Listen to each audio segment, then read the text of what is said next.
Survei terbaru Poltreking menempatkan Prabowo Subianto unggul elektabilitasnya dibanding Ganjar Pranowo dan Anies Baswedan. Prabowo Gibran Rakabuming Raka saudara juga unggul atas dua pasangan capres dan cawapres lainnya. Untuk simulasi tiga nama capres, survei Poltreking menyebut Prabowo memperoleh elektabilitas 41,7%, unggul jauh di atas Ganjar Pranowo dengan elektabilitas 31,0% dan Anies Baswedan dengan elektabilitas 25,7%. Survei Poltreking digelar pada tanggal 28 Oktober hingga 3 November 2023 dengan 1.220 responden dan margin error sebesar 2,9% pada tingkat kepercayaan 95%. Berikutnya untuk simulasi tiga pasangan capres-cawapres, survei Poltreking mengunggulkan pasangan Prabowo Subianto Gibran Rakabuming dengan elektabilitas 40,2%, sementara pasangan Ganjar Pranowo Mahfud MD memperoleh elektabilitas 30,1% dan pasangan Anies Baswedan Muhaimin Iskandar meraih elektabilitas 24,4%.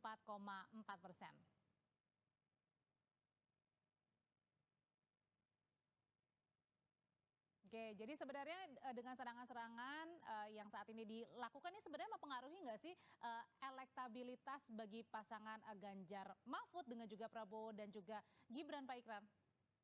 Jadi begini ya, Audrey, ini kan apa namanya tuh eh, pollsters itu atau mereka yang melakukan survei-survei itu juga kita harus lihat ya kemana angin politik mereka juga gitu kan.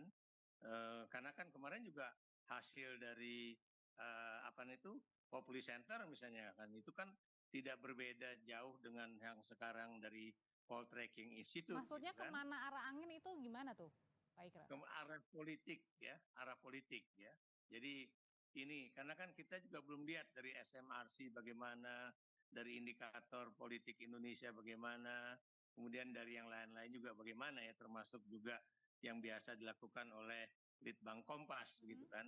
Kenapa saya katakan begitu ya? Karena saya terus terang mengkhawatirkan kalau kemudian survei-survei ini memang ditujukan untuk kemudian meningkatkan angka elektabilitas dari Prabowo dan Gibran itu supaya ya dugaan bahwa mereka itu akan bisa mencapai 51% dalam satu putaran itu mendapatkan pembenaran ya. Jadi mendapatkan pembenaran politik ya. Kenapa saya menduga begitu ya? Sebab kalau dari akal sehat saya saja ya dengan adanya keputusan dari MK kemarin saja itu harusnya pasti ada penurunan perolehan suara dari Prabowo dan Gibran gitu kan.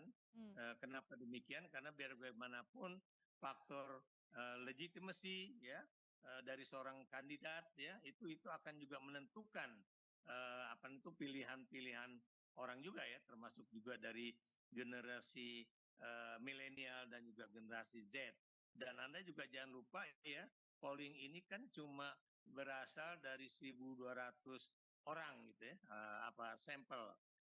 Demikian juga Populi Center juga tidak begitu besar. Nah, yang saya maksudkan di sini, kalau misalnya itu apa istilahnya itu jumlah sampelnya lebih besar dan lebih merata, mungkin juga hasilnya akan lain Oke. ya. Dan jadi itu ya. Jadi saya masih terus terang belum percaya Baik. kepada hasil-hasil survei tersebut, apakah kemudian juga akan digunakan oleh apa itu koalisi Indonesia Oke. Maju sebagai pembenaran nanti kalau saya dapat menang 51% Oke. satu putaran, jangan kemudian diragukan. Padahal kita tahu berita-berita yang sebelumnya, Kompas TV yang sebelumnya mengenai pandangan dari teman saya siapa namanya itu yang dari apa Mas Hamid tadi ya mengenai bagaimana ada tekanan-tekanan Oke. terhadap BEM gitu kan, BEM UI Baik. atau kemudian juga yang lain-lain Tahan juga dulu sampai di sedang sana, Pak Ikrar. terjadi.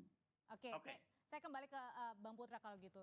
Kalau yang tadi beberapa kali kan Mas Ganjar menanggapi ya, ada yang menanggapi, kemudian juga ada yang tadi dibilangnya adalah mempercepat ya, bahasanya adalah untuk mempercepat apa yang sudah dijalankan oleh Pak Jokowi. Sebenarnya ini untuk menaikkan elektabilitas Pak Ganjar dan juga Pak Mahfud jelang Pilpres, jelang kampanye, Bang Putra? Ya, pertama kita harus tegaskan bahwa harusnya kita tidak sedang berkontestasi dengan Pak Jokowi ya.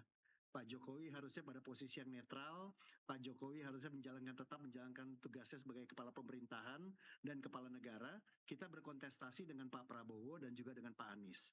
Ya, dan kita pada saat adu gagasan.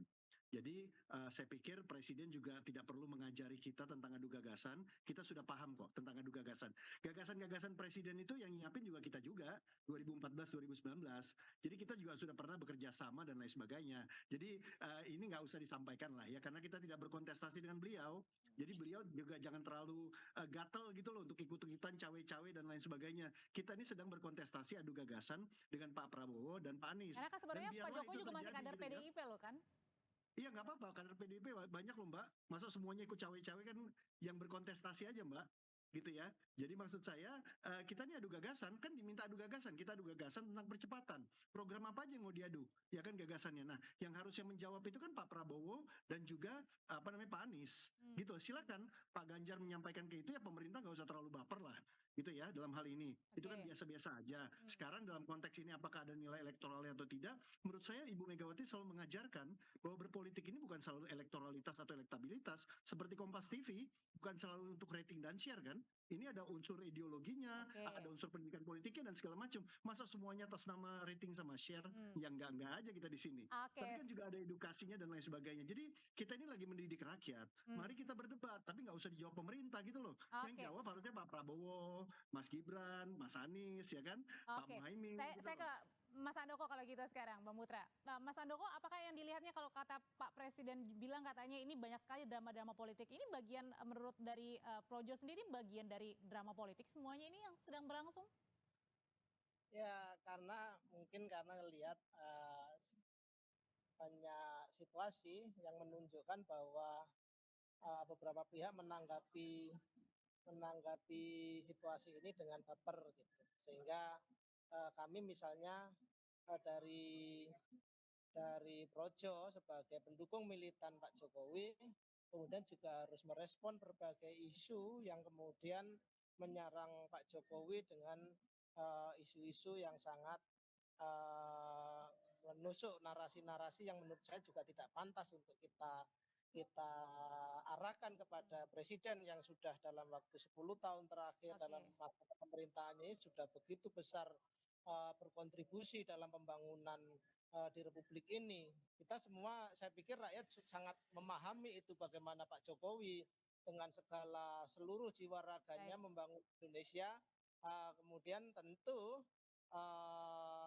sangat tidak fair kalau kemudian serangan-serangan, ini mungkin juga merespon Mas Budi tadi, ternyata serangan-serangan justru diarahkan kepada Pak Jokowi. Kita melihat itu di lapangan, tentu ini juga sesuatu yang mungkin dianggap sebagai baper dan segala macam. Sudah kita tangkap, terima kasih Mas Handoko, terima kasih Pak Ikrar, terima kasih Bang Putra, saya selalu semuanya Bapak-Bapak.